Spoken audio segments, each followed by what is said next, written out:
Deus amado, o Senhor demonstra, revela o seu amor para nós de todas as formas e de todas as maneiras, pela palavra, pela natureza, através das pessoas, dos eventos que acontecem ao nosso lado.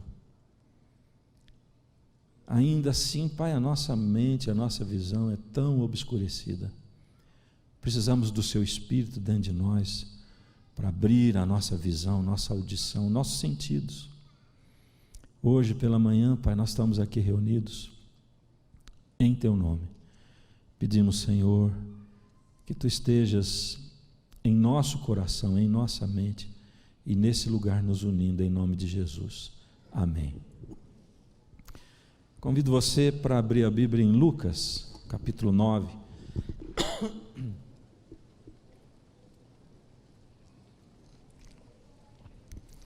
Pensei em muitos textos, para falar sobre o amor de Deus. Quem sabe João 3,16, onde diz que Deus amou o mundo, e aí diz que tendo Ele amado, o que Ele fez logo em seguida? Quem sabe aquele que não ama não conhece a Deus, porque Deus é amor.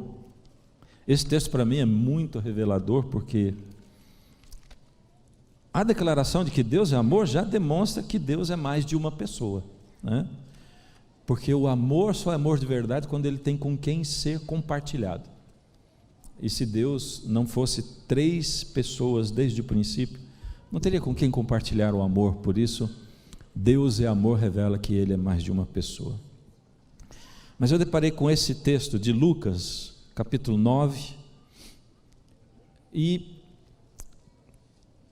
escolhi esse texto para a gente poder meditar nessa manhã a respeito do amor de Deus. Verso 23 em diante diz assim: Jesus dizia a todos: se alguém quer vir após mim, e aqui eu vou fazer uma pausa. Jesus está dando uma receita ou uma fórmula para quem quer segui-lo, servi-lo, para quem quer ser discípulo dele.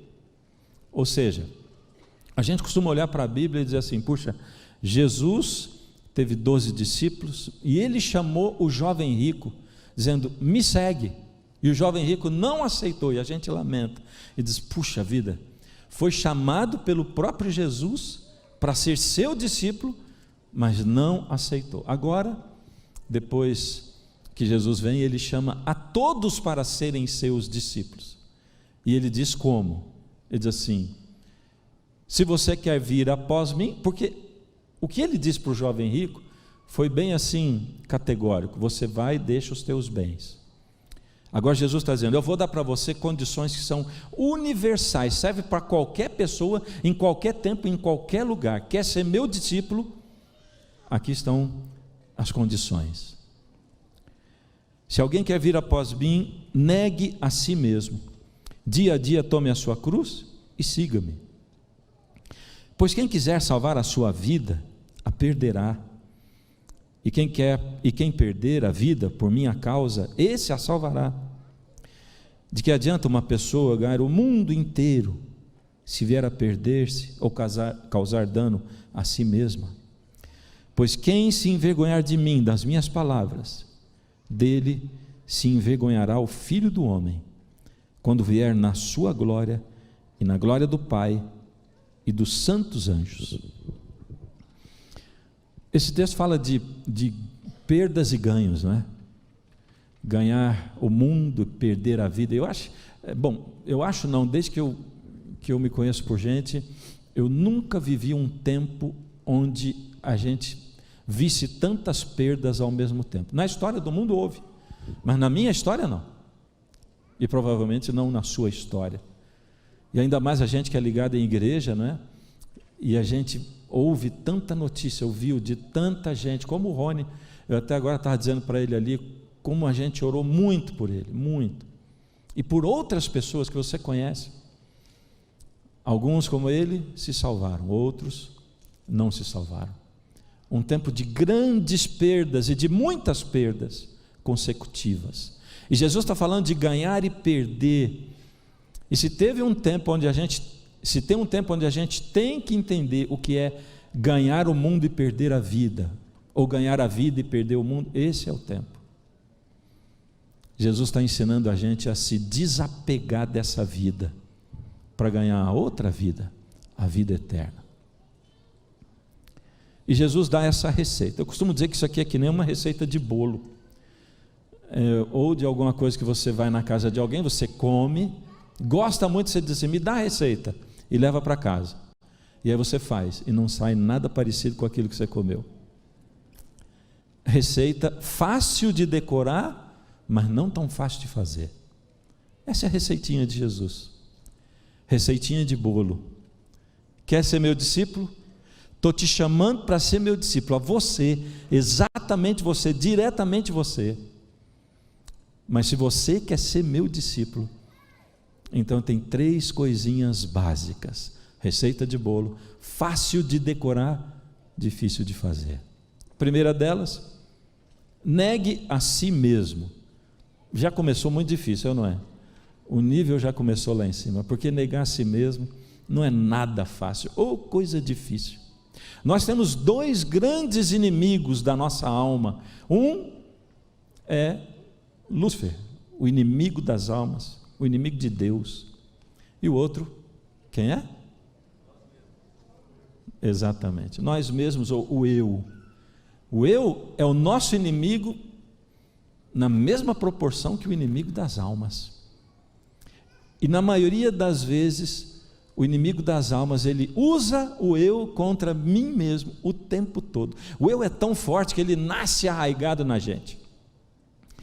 É a questão da mudança de natureza, do fato de Deus ter criado todo mundo perfeito e não centrado em si mesmo, mas depois do pecado a mudança de natureza, né? A natureza perfeita pela natureza carnal, humana. E ele nasce tão arraigado na gente, se você pegar 2 bebezinhos de 1 ano, colocar os 2 sentadinhos de frente um para o outro, e um brinquedinho só no meio, você já vai ver o eu ali aflorando. Se os 2 conseguirem pegar o brinquedinho ao mesmo tempo, você vai ver uma guerra, porque os 2 vão usar toda a sua força, provavelmente vão ficar vermelhinhos, e quando o brinquedo sair na mão de um, os 2 vão chorar. Aí está o eu, arraigado assim na natureza humana, dentro da alma da gente, aflorando em todos os momentos da vida da gente, quando a gente quer e quando a gente não quer. Mas Deus, Ele usa nesse mundo de pecado, onde a natureza humana é deturpada, Ele usa alguns dispositivos que nos ajudam a colocar o eu no lugar dele. Porque o eu é tão complicado que ele não pode estar muito acima, mas ele também não pode estar muito abaixo. Essa coisa da autoestima, o quanto eu me considero, o quanto eu gosto de mim. Tanto que Deus, isso tem um nível, tanto que Deus estabeleceu o nível, ele diz assim: ama ao teu próximo como a ti mesmo. Tem que estar no mesmo nível. E a gente pode dizer assim, mas é muito difícil alguém amar o próximo mais do que si mesmo. Mas existe. Quem se considera tão pouco, que todo mundo é muito e os outros são nada, e ele mesmo é nada. Mas o mais fácil é o contrário, né? Deus estabeleceu esse limite: ama o próximo como a ti mesmo. Mas um desses mecanismos que Deus deixou aqui, ou que Deus usa para colocar o nosso eu no lugar certo, se chama família, por exemplo. Eu vou citar 1, 2 ou 3. O primeiro é família. Se tem uma coisa que ajuda a gente a colocar o eu no lugar certo, essa coisa é a família. Já começa com um relacionamento de 2 pessoas, porque 2 pessoas se darem bem não é fácil, um marido e uma mulher. Por isso muita gente se separa. Por que casou? Porque era irresistível. Por que separou? Porque era incompatível. Interessante esse negócio, né? Aparece assim tão fácil, né? Por que o irresistível se torna incompatível? Eu vou dizer por quê. Por causa do eu. O eu torna o irresistível incompatível.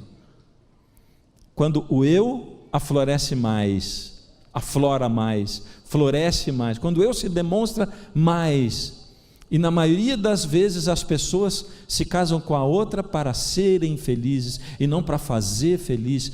O eu aparece muito mais que o nós. E o que a gente ouve quando as pessoas dizem assim: o amor acabou. Não foi o amor acabou, foi assim: eu descobri que tinha um limite para o quanto o outro podia me fazer feliz, e o meu limite para fazê-lo feliz era pior ainda. Então eu resolvi desistir, porque eu não queria abrir mão de mais coisas por causa dele, e nem ele por minha causa, e pronto.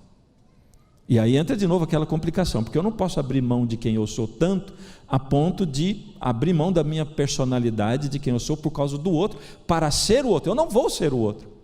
Cada um é um indivíduo e deve ser respeitado assim. E é por isso que Deus colocou esse equilíbrio difícil, mas diz assim: quer aprender? Vou te dar. Família, casal, começa aí, tentando amar. O meu amor em você tem que se manifestar através do seu amor ao próximo.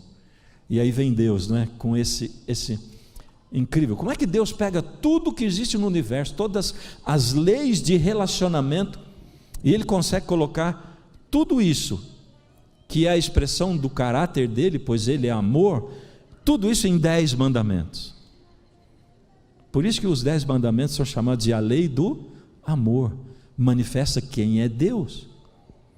4, amor a Deus, e 6, amor ao próximo. Aí vem Jesus e consegue ainda fazer uma coisa mais concisa, e ele consegue resumir esses 10 mandamentos, o que já era um resumo tremendo do amor inteiro de Deus e do universo. Ele resume em 2 mandamentos. Ele diz: ama a Deus sobre todas as coisas, e ao próximo como a ti mesmo. E aí você vai ter conseguido cumprir toda a lei. E esse negócio do amar ao próximo como a ti mesmo começa no relacionamento marido e mulher. Sabe, aí, a partir daí começa essa coisa chamada família. Família. E sabe, não tem coisa mais, de todas as missões que existem no mundo, você pode pensar em fazer uma missão para o Afeganistão hoje, ela não é mais difícil do que a missão chamada família. Ela é a mais radical, ela é a mais difícil, ela é a mais complicada, ela é a mais desumana, entre aspas falando, não é? Porque ela é uma missão muito, muito difícil, simplesmente porque a gente gosta de missões, sabe por quê? Você se transforma em cristão, vai lá, faz uma missão e depois você volta para viver a sua vida. Interessante, não é? Sendo que a vida da gente é uma missão.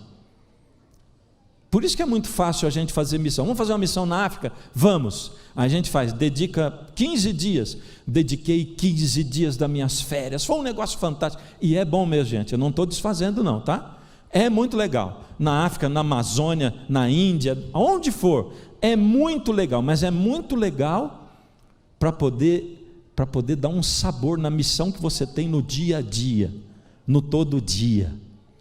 A missão primeira com a família. E sabe que esse tipo de missão fora, ele só existe, e a nossa missão, ela só existe porque a gente fracassa na missão da família. Porque se a gente fosse vitorioso na missão da família, outras missões jamais existiriam, e o mundo todo conheceria a mensagem. Fato é que a gente não batiza todos os nossos filhos, e mesmo os que a gente batiza, muitos não permanecem, e depende deles. Que coisa triste é essa? E eu fico pensando, por que a gente não nasce nesse mundo de outro jeito, não é? É porque Deus escolheu que a gente nasça nesse mundo dentro de uma família, simplesmente assim. Poderia nascer de um outro jeito? Sim ou não? Lógico, é lógico. Tem um monte de tipo de reprodução aí. Por exemplo, se você quiser um pé de cebolinha, você vai numa loja, compra um pacotinho assim, que está escrito ali cebolinha, vai, planta e depois rega, e você vai colher o quê? Cebolinha. Não poderia ser assim com a gente? Você diz assim, quero um molequinho. Aí você vai lá, compra um pacotinho que está escrito pé de moleque, que nesse caso não é um doce, planta, rega, e você vai colher um molequinho. É ou não é? Mas não, Deus escolheu essa coisa intrincada, e quando nasce, já nasce com pai e com mãe, já nasce com 2 avós e 2 avós, nasce com tio, com tia, aí tem primo, tem prima, e quando crescer vai arrumar mais enrosco, vai vir mulher, vai vir sogro, sogra, vai vir cunhado, vai vir um monte de coisa. É isso. E todas essas ligações, elas estão aí para botar o eu, o seu eu e o meu eu no lugar. Porque na família a gente tem que aprender as lições de perdão. Na família a gente tem que aprender as lições de engolir sapo, né? Olha, de todas as refeições que a gente come em família, sapo é a que a gente mais come. Não literalmente, lógico, né? Mas como a gente engole sapo dentro de família. E se não engolir, não está crescendo espiritualmente. O crescimento espiritual da gente depende desse convívio. Seja você adotado ou não, mas a família com a qual você convive, essa família é um grande professor para poder botar o seu eu no lugar. Mas muitas vezes a gente despreza isso, vai vivendo os relacionamentos familiares desleixadamente, e a gente esquece que cada desafio que a gente tem, cada desafio, seja de perdoar, de conviver, de suportar, seja de ser cuidado, seja de cuidar, cada desafio desse amadurece a gente espiritualmente. Tem outro dispositivo que eu gosto também, embora não tenha sido Deus quem tenha criado esse dispositivo, ainda assim ele usa para manter o nosso eu no lugar certo. Esse se chama dor, e é por isso que eu me referi a esse tempo como um tempo de perdas, tempo de dor, onde muitos ficaram órfãos, um nível altíssimo, órfão de pai, ou órfão de mãe, ou órfão dos dois. Tempo de perdas, onde muitos ficaram viúvos, viúvas, perderam seus filhos. Tempo de perdas. E a dor, ela vai colocar o seu eu no lugar, se você permitir. Porque a dor, ela é tão tremenda, ela é tão forte, ela é tão radical, que ela vai fazer, quando ela chega, ela vai fazer você escolher, ou você vai entronizar Deus no seu coração, ou você vai entronizar o eu. E foi exatamente disso que Deus falou com o faraó do Egito, com Moisés, quando ele falou do faraó do Egito. Ele diz assim: Moisés, você vai falar com o faraó, e o que a gente lê na Bíblia é mais ou menos assim: e eu vou endurecer o coração do faraó, e o faraó não vai deixar o povo ir, aí eu vou mandar 10 pragas, como se Deus estivesse dizendo assim: eu vou endurecer, aí eu mando outra praga, e vou mandando dor para eles, e praga, até que vai uma dor insuportável, mas eu vou endurecer, porque eu quero mandar 10 pragas. Não é assim. Acontece que Deus conhecia o coração do faraó, que estava lá no trono, naquele momento, e Deus está dizendo para Moisés assim: Moisés, eu vou tirar o meu povo, porque o meu povo está sendo assolado, o meu povo, ele está sendo pisoteado, esmagado, o meu povo está sendo injustiçado. Já deu o tempo, basta, eu vou tirar o meu povo de lá. Porém eu conheço o faraó que está lá, e eu sei que ele só vai abrir mão com a dor, mas não vai adiantar pouca dor, Moisés, porque ele, diante da dor, ele vai endurecer o coração, ele vai entronizar o eu, a cada vez que ele sofrer a dor. Veja, Moisés, nada mais liberta o meu povo a não ser a dor, porém esse que está lá, ele não se submete a pouca dor. Cada vez que ele sentir dor, ele vai endurecer mais, e vai ter que vir dor maior, ele vai endurecer mais, porque é assim, quando a gente passa pela dor, ou a gente entroniza o Deus, ou entroniza o eu, e Faraó foi só entronizando o eu, e a gente vê isso nessa época ainda assim. Pessoas que perderam tanto, que no momento disseram assim: sabe de uma coisa? Deus não existe, não adianta, eu pedi, cansei de pedir, mas não adiantou nada, Deus não existe. E aí o eu é entronizado, e Deus sai do trono. A dor é radical, ela exige uma decisão, E lembra do que nós estamos falando? Nós estamos falando da primeira parte da receita de Jesus. Negue a si mesmo. O negue a si mesmo, eu vou falar da terceira coisa. Porque tem uma coisa que, quando Deus impera no coração, essa coisa extrapola, ela exterioriza. E essa eu acho que é o termômetro para eu saber se Deus está habitando no meu coração mesmo ou não. Abre aqui a tua Bíblia em Salmo 41, verso 1 e 2, diz assim: bem-aventurado é aquele, você está achando ainda, né? Estou ouvindo umas páginas, coisa rara hoje em dia, né? Mas você está achando no celular, não é pecado não, viu? Pode achar. Salmo 41, verso 1 em diante: bem-aventurado é aquele que ajuda os necessitados, o Senhor o livra no dia mau, o Senhor o protege, preserva-lhe a vida e o faz feliz na terra, não entrega à vontade dos seus inimigos. Deus está falando de uma bênção para aqueles que ajudam os necessitados. E a gente vai ler na Bíblia, lá em Lucas, nos Evangelhos, Jesus dedicando o ministério dele para cuidar dos necessitados, dos pobres, dos aflitos, dos rejeitados. E é incrível como nós cristãos, como nós deturpamos o Evangelho na nossa vida, não é? Como que a gente não entende direito essa coisa do Evangelho?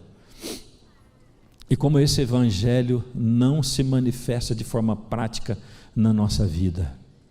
Se você olhar o ministério de Jesus, ele dedicou boa parte, a maior parte curando, se misturando com as pessoas, conhecendo as necessidades delas, ministrando as necessidades delas, uma outra parte ensinando e uma outra parte pregando, mas a maior parte era no meio do povo, no meio das pessoas. A gente cuida da reputação nossa de cristão, não é? Que reputação é essa que a gente está cuidando? Que reputação você e eu temos como cristãos? Nós temos uma reputação boa para dentro da igreja, nós mesmos temos uma reputação boa de nós mesmos, mas qual é a reputação que o mundo tem de nós? Qual a reputação que o mundo tem de nós?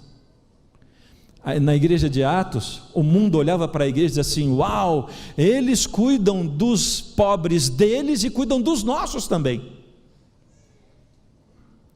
É assim o cristianismo hoje? Nós cuidamos dos nossos pobres e dos pobres dos outros também, ou dos pobres que estão na igreja e dos pobres que não estão na igreja também? É assim que a gente vive o cristianismo?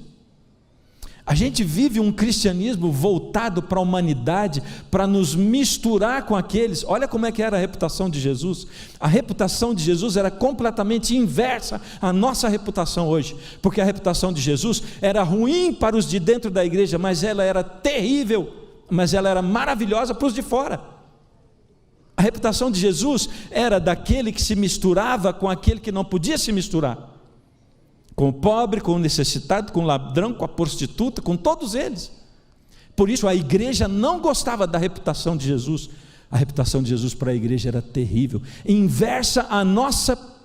E se é assim, alguma coisa está errada na minha reputação, porque isso fala diretamente a respeito de amor, o amor de Deus que, passando através dos canais da humanidade, vai se manifestar às pessoas. Porque se eu pegar o amor de Deus que passa através dos canais da minha humanidade e segurar para mim, aí fica assim, a minha reputação para dentro fica muito boa, porque aí as pessoas vão prestar muita atenção dentro naquilo que eu falo e não naquilo que eu sou.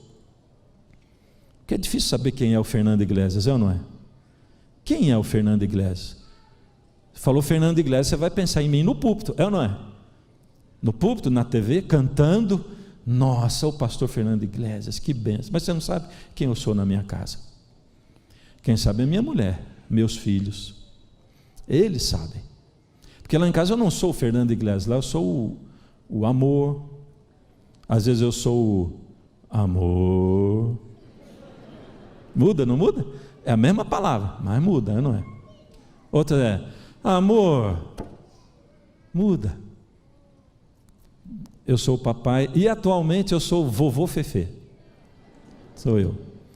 É assim que me chama o Joãozinho, que é o nosso, por enquanto, único netinho. Vovô Fefê e vovó Cecel. Ih, eu falei vovó Cecel, desculpa, amor. Só é vovó Cecel para ele, para todos os outros é tia, tá bom? Gente, a minha fala não tem assim o intuito de criticar ninguém. Ela é uma autocrítica.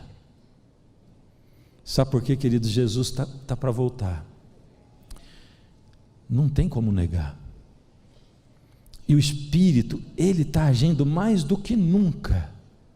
Mais do que nunca. E eu sei que o Espírito está incomodando você, para você ser bênção para os outros. E o método de Jesus para o evangelismo era esse, de se misturar.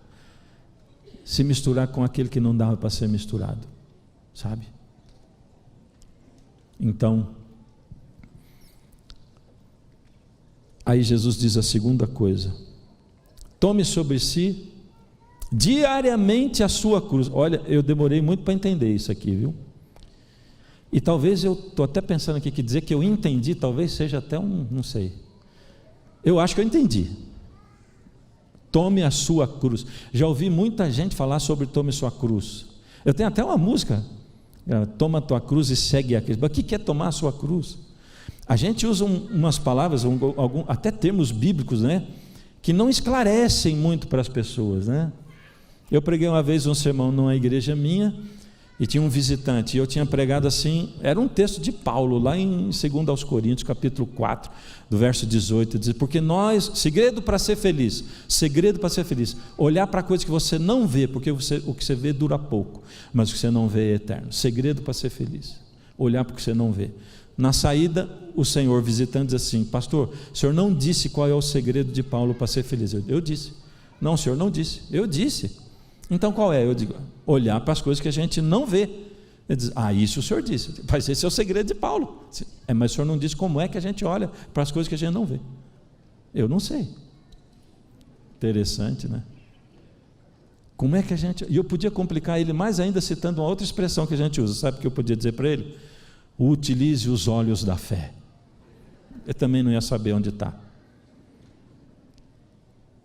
Tome sobre si a sua cruz diariamente. Eu pedi para o pessoal passar um videozinho. Dá uma olhadinha nesse vídeo aí.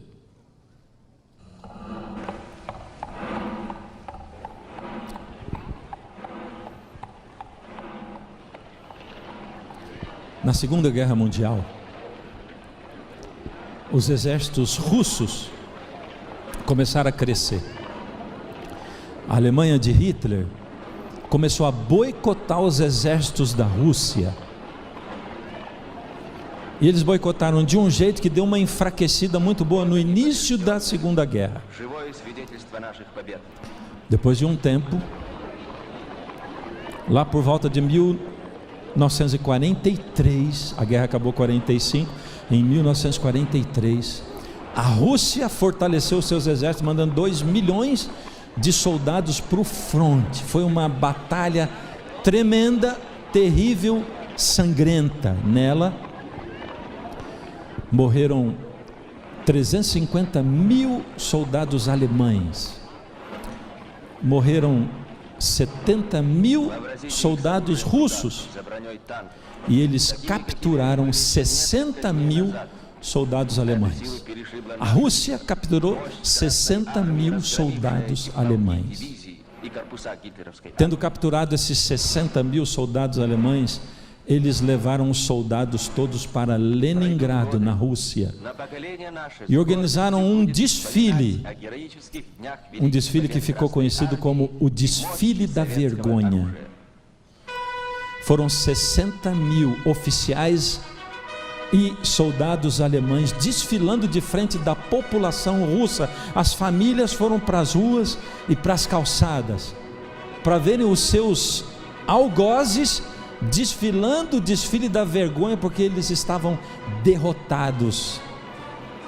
Esse evento histórico Olha, era tanta gente para desfilar, que esse desfile levou de um lado da cidade 2h30, e do outro lado, que vieram 2 pelotões, cada um de um lado, do outro lado 4 horas, para desfilar os 60.000 soldados alemães, no dia do desfile da vergonha, em 1943. Pode tirar o vídeo. Obrigado. A morte de cruz, ela incluía um item que se chamava o desfile da vergonha. Quem era condenado à morte de cruz tinha que pegar a sua cruz e desfilar a cidade inteira diante das pessoas, como que dizendo assim: olha o que eu sou um tolo, eu sou um bobo, olha o que eu fiz da minha vida, olha o arremedo de ser humano no qual eu me tornei, olha a desgraça na qual eu transformei a minha vida, e agora, além de tudo isso, de eu ter sido condenado à morte, ainda eu tenho que carregar a minha cruz, que é o objeto que vai me executar daqui a pouco, na frente de todo mundo, e desfilar o desfile da vergonha. É disso que Jesus está falando. E eu entendo que é isso pelo que ele fala logo em seguida, porque ele fala a respeito de se envergonhar dele, e de ele não se envergonhar dessa pessoa que não se envergonha dele no dia que ele voltar. Ele está falando de vergonha, ele está falando do desfile da vergonha, porque ele, Jesus, tomou a cruz que nem era dele, era a sua cruz, era a minha cruz, a sua culpa e a minha culpa, e ele pegou aquela cruz e carregou aquela cruz. E o Simão Cireneu, que foi chamado para ajudar Jesus a carregar a cruz, ele não foi simplesmente um personagem histórico, era você lá no papel daquele homem. Aquele homem está ali na história para mostrar que Jesus chama você e a mim para carregar a cruz dele. E eu fico imaginando a vergonha que aquele Simão Cireneu, porque não entendia a coisa. E muitos de nós hoje, quando nós tomamos a nossa cruz e começamos a caminhar no desfile da vergonha, a gente não consegue fazer como Jesus, porque Jesus transformou o desfile da vergonha no desfile da honra, o desfile da glória e o desfile da vitória. É isso que ele fez, porque ele venceu na cruz, por mim e por você. Ele passou pela vergonha, pelo ignomínio, que a gente não entende o que é isso. Por isso que Ellen White sempre nos lembra, a olharmos para a cruz, para entendermos o tamanho do amor de Deus manifestado na cruz. E aí Jesus disse: você quer ser meu discípulo? Então primeiro, aprenda que nessa escola da vida, você tem que estar rebaixando o seu eu, ou aumentando, mas você tem que amar o seu próximo como você mesmo. Então use a família, use a dor a seu favor, use o teu serviço ao próximo, se misture com as pessoas, faça isso para manter o seu eu no lugar. Carregue a sua cruz, percorra o desfile da vergonha. E eu quero entrar num assunto aqui no desfile da vergonha. Sabe por quê? Nessa época que a gente está vivendo, são tempos emblemáticos. A gente está perdendo até a mão de como pregar o evangelho ao mundo. O que interessa para as pessoas? Séries de conferências interessam? Uma tenda montada? O que interessa? Na internet, realmente, qualquer coisa que você faz na internet atrai as pessoas de fora? Nós atraímos os de fora, atraímos os de dentro. O que nós estamos fazendo? Nessa época, os jovens e muitos adultos se levantam para dizer assim: desculpa, mas essa igreja não me representa. Eu tenho vergonha da minha igreja, eu tenho vergonha do discurso da minha igreja, eu tenho vergonha das atitudes da minha igreja, eu tenho vergonha de como a minha igreja não atende o pobre e o necessitado, como ela não recebe os excluídos, como ela os joga para fora. Eu tenho vergonha de como a minha igreja vive num mundo que parece uma bolha, enquanto o mundo lá fora as pessoas estão morrendo, nós estamos nessa bolha buscando a nossa própria salvação. Eu me envergonho da minha igreja. Eu fico pensando, tem eles razão ou não? E eu vou dizer para vocês uma coisa, é a minha opinião, eles têm razão,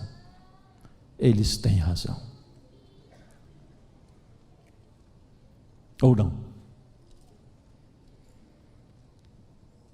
Tem e não tem? Só tem. Por um lado eles têm razão, e o lado são todas essas coisas que eu falei,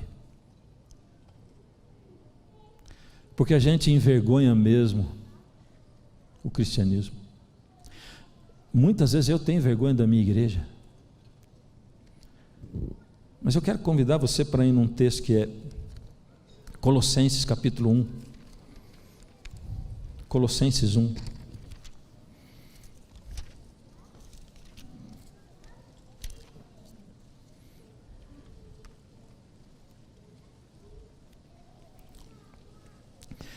Esse texto, ele descreve Jesus, e para mim, ele é o texto mais maravilhoso na descrição da pessoa de Jesus. Aqui diz assim, primeiro está falando de Deus, verso 13 em diante, Colossenses 1, 13 em diante.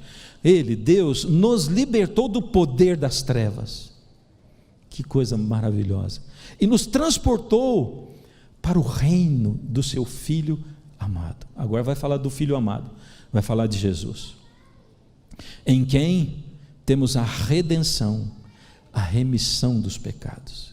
Ele, Jesus, é a imagem do Deus invisível.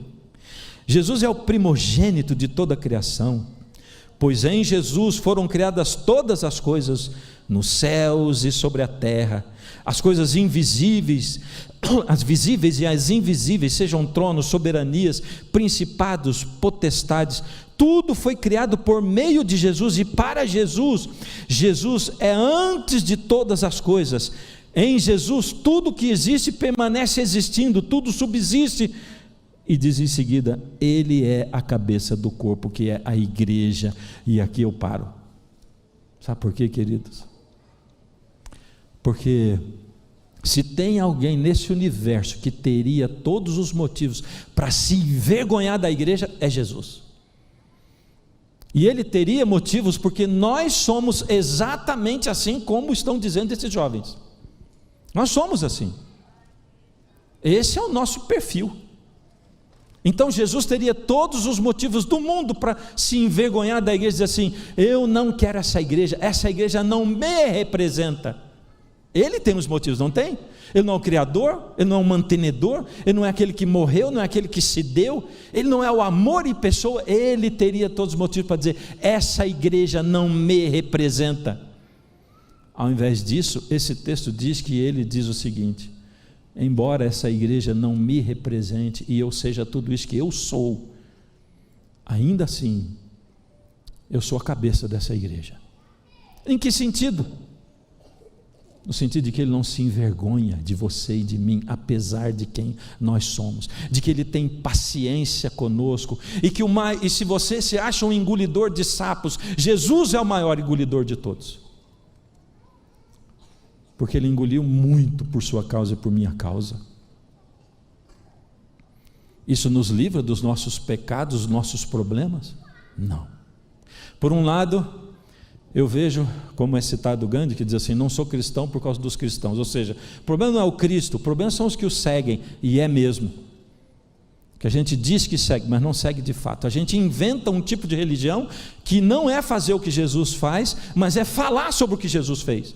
A gente é craque em falar sobre o que Jesus fez, e o que a gente deveria ser e o que a gente não é. E Gandhi diz: eu não vou misturar minha reputação com esses cristãos. Só que Jesus olha para nós e diz assim: são assim mesmo. Essa igreja é assim mesmo. Tanto que Paulo, quando descreve o corpo de Cristo, ele descreve um corpo que briga, né? Inveja. Eu porque não sou mão, então não sou do corpo. Porque eu não sou olho, não sou do corpo. Não é? É assim que ele descreve. Ele está dizendo: gente, acorda, nós somos um corpo só. O corpo de Cristo. E Cristo está dizendo assim: embora vocês me envergonhem, embora vocês sejam mais discurso do que realidade, embora o amor esteja na boca de vocês, mas não no coração, e não nos atos e nas mãos e pés de vocês, ainda assim eu sou a cabeça dessa igreja. É porque ele está tentando direcionar a gente. A cabeça tenta direcionar, não em um corpo que não obedece à cabeça, né? embora Ele seja a nossa cabeça, nós ainda assim o estamos desonrando. Ainda assim o estamos envergonhando. Mas ainda assim você não tem o direito de sair dessa igreja porque você acha que a igreja te envergonha. Jesus está dizendo, faz o contrário. Não se envergonhe de mim. Porque quando você se envergonha da minha igreja, você se envergonha de mim mesmo. Faz o contrário, pega a tua cruz. Percorre o desfile da vergonha, porque você também ficar do teu lado criticando a igreja, dizendo assim, eu me envergonho dela, também é fácil, também está no ramo da teoria. Vai você viver o amor, vai você transformar essa igreja, vai você com o seu exemplo, não com a sua fala. Porque tem um monte de gente precisando ouvir o evangelho. E sabe onde elas estão? Será que a gente precisa trazê-las na igreja? Deus acabou de mostrar para a gente que se a gente depender de igreja, ficamos 2 anos sem igreja. E você sabe o que é o mais triste? É que a pregação do evangelho quase parou. Incrível, né? Os dízimos não pararam de cair, não, mas o evangelho quase parou de ser pregado. E aí a gente entra na terceira coisa que Jesus disse, ele diz assim, e me segue, nega a si mesmo, toma a tua cruz e me segue. Me segue para onde? Nas ruas onde você passa, se misturando com as pessoas, amando os rejeitados, abraçando os que o mundo acha que são nojentos, servindo e lavando o pé das prostitutas, dos homossexuais que são tão discutidos hoje em dia. Eu não estou falando de ideologia de gênero, acho que você entendeu, não é? Eu estou falando sobre o amor de Jesus, o amor de Jesus, o amor que transforma, porque esse amor transforma, e é por isso que Ele deu essa receita. Segue-me. Se você olhar João 10, o segue-me é assim, Jesus diz assim, eu sou o bom pastor, ele conta uma parábola, eu sou o bom pastor, o porteiro, que é o Espírito Santo, abre a porta do aprisco e o pastor entra, esse é o pastor verdadeiro. Bom, dentro dessa parábola, ele é o bom pastor. O que é o aprisco? O que é o aprisco? A igreja é o lugar físico onde ficam as ovelhas guardadas. Esse prédio, esse aqui é um aprisco adventista 7º dia do UNASP. Diz assim, as ovelhas ouvem a minha voz. Procura depois João 10 ou abre aí, você vai acompanhar direitinho. Estou falando quase que literalmente aquilo. As ovelhas ouvem a minha voz. Quem são as ovelhas? Todas que estão dentro do aprisco. Para entender isso, a gente tem que entender como é que acontecia naquela época. Havia muitos apriscos públicos. Os pastores iam levar os seus rebanhos para pastar, beber água, e quando chegava de tardinha, não dava tempo de voltar para casa, eles iam para apriscos públicos. Então vinha de um lado o pastor com 30, outro com 50, outro com 100 ovelhas, outro com 200, e todo mundo botava a ovelha no mesmo aprisco. Então diz assim, as ovelhas ouvem a minha voz, todas. Aí ele faz uma divisão, diz assim, as minhas ovelhas reconhecem a minha voz e me seguem, e eu as chamo, e ele diz, para fora. As ovelhas de Jesus seguem Jesus para fora de onde? Do aprisco. É isso que ele quis dizer para a gente com essa pandemia, quis ensinar, diz assim, vai ser cristão fora do aprisco. Estamos voltando para a igreja, maravilha, mas será que nós aprendemos a lição de que a gente precisa ser cristão fora do aprisco? Será que nós aprendemos? Ou nós estamos achando, graças a Deus, vou poder voltar a ser cristão agora porque tem um aprisco? Ele diz, as minhas ovelhas ouvem, reconhecem e me seguem para fora do aprisco. Eu as conduzo para fora, é Ele quem conduz para fora. O amor tem que ser vivido fora. Aqui dentro a gente se chama de irmão, e lá fora é difícil se controlar até no trânsito. Eu estou falando por mim mesmo. Como é duro. Olha, se tem uma coisa que eu oro para Deus para não pecar é no trânsito, quando as pessoas e outro dia, até falei na lição que a gente faz toda sexta da escola sabatina, e uma das meninas que estavam comigo fazendo: pastor, mas o senhor, nunca imaginei, eu não tenho sangue de barata. Quando cortam você por todo lado, é um motoqueiro e você fica ali assim, no meio da avenida, meu Deus do céu, que coisa terrível é isso. Mas aqui a gente é irmão e pastor, eu não é? E lá fora. Essa é a receita de Jesus, né? Fácil de decorar. Quem quiser vir após mim, renuncie a si mesmo, tome sobre si a sua cruz e me siga para fora. Ser cristão está do lado de fora, muito mais do que aqui dentro. Aqui dentro é só um posto de gasolina, a gente vem para abastecer o carro, e a missão está do lado de fora, está nas ruas, está na nossa casa, no nosso lar. A missão tem que estar dentro de mim, porque a missão estava dentro de Jesus, Ele o próprio e maior de todos os missionários. E aí Jesus diz, o fim do texto diz assim: porque o que adianta alguém correr o mundo inteiro e ele ganha o mundo inteiro, porque tem gente que ganha o mundo, mas ele perde a sua vida? O que adianta você ganhar discussões? O que adianta a gente usar a internet como um púlpito para ficar discutindo termos e conceitos e política? Que tempo difícil, irmãos.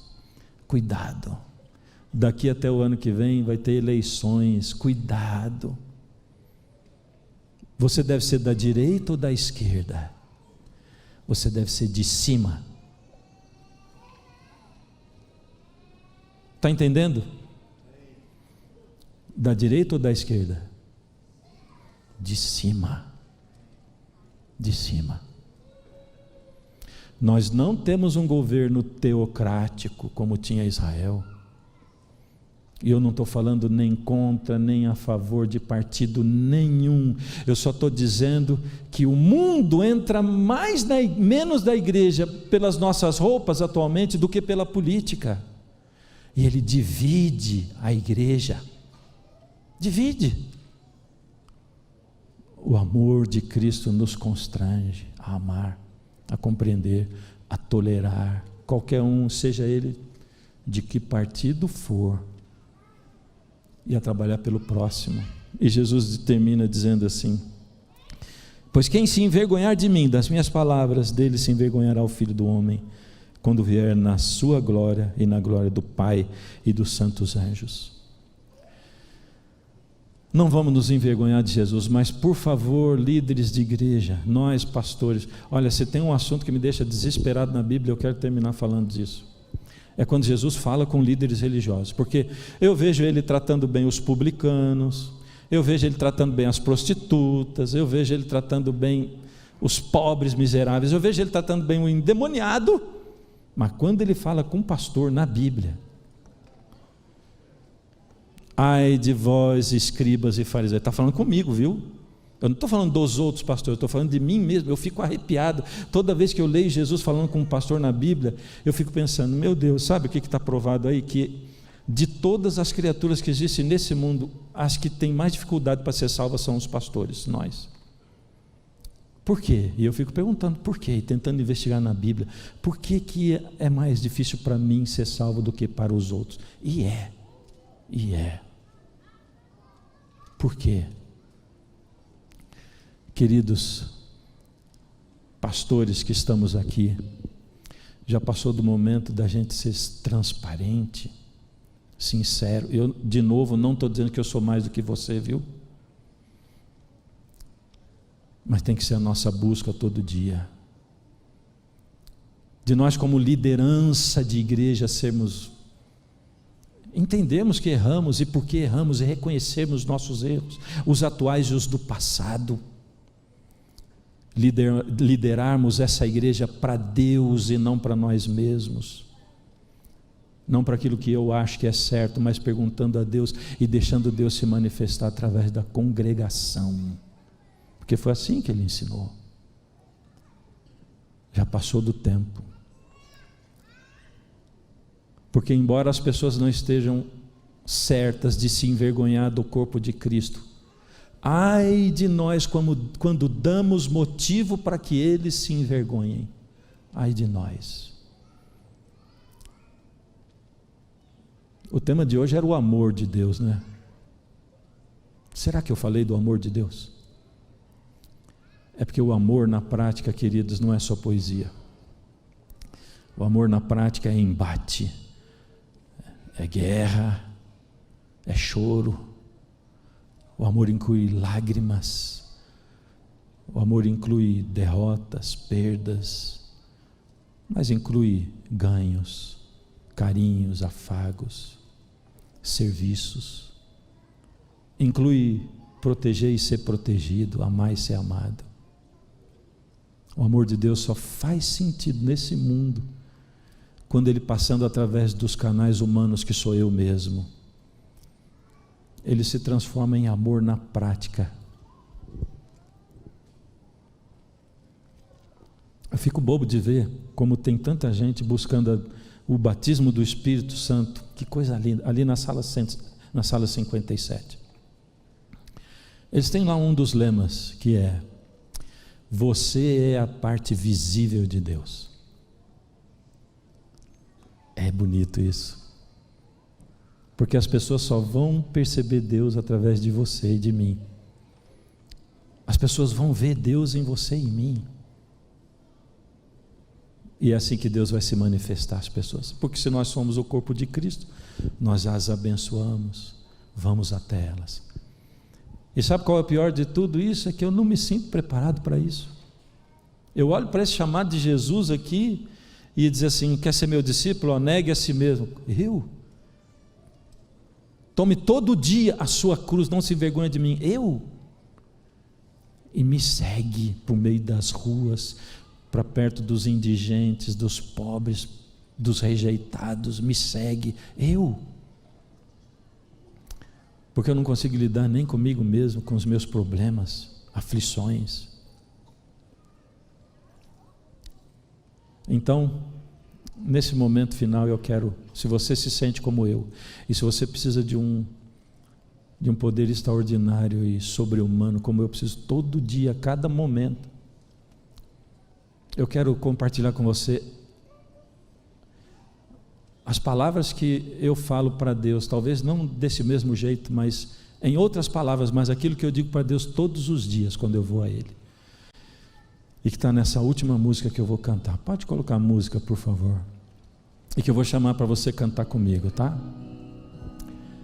Principalmente porque depois que eu acabo de pregar, minha voz já não é a mesma para cantar. Mas não estamos aqui para cantar, estamos para louvar, é ou não é?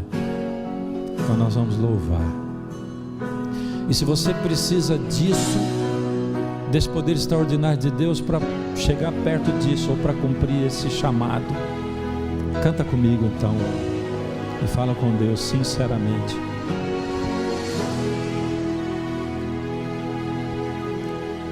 Triste estou por ter perdido a inocência pura que vivi, pedaços que de mim caíram, pareciam ter caído no vazio. Agora você canta. Mas Deus ouviu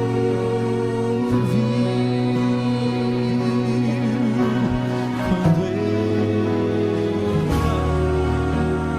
amei, quando pequei.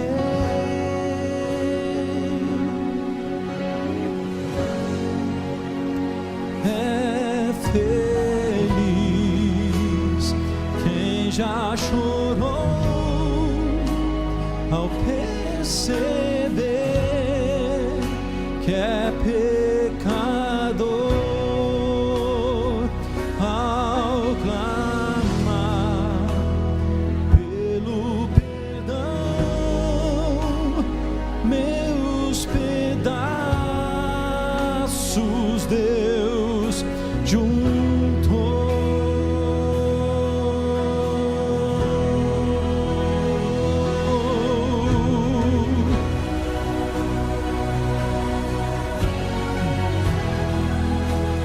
sua vida hoje? Por que caminhos você tem andado? Como você se sente diante da glória de Deus e do que Ele te chama para fazer? Tão longe caminhei sem ter Deus, até o respeito próprio eu perdi, tentando procurar saídas, da mesma armadilha eu caí, mas Deus ouviu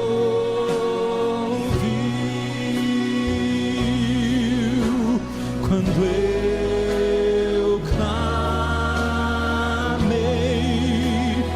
quando pequei.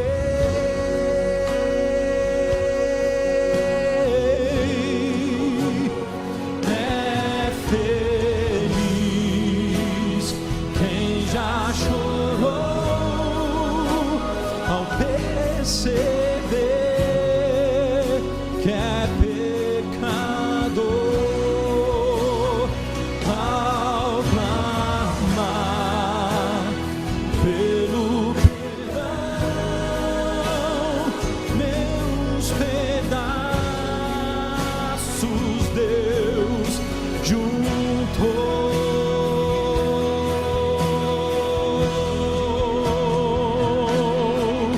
E a fórmula de vida que resiste à tentação é buscar sua palavra, se render em oração.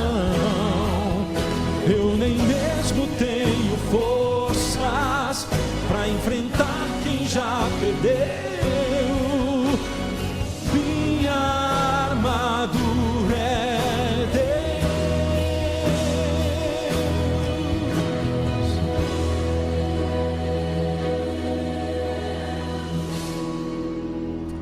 É feliz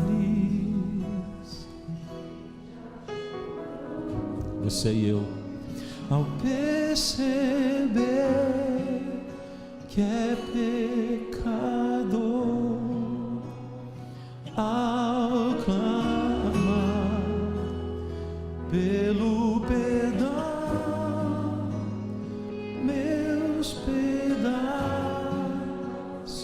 Deus juntou.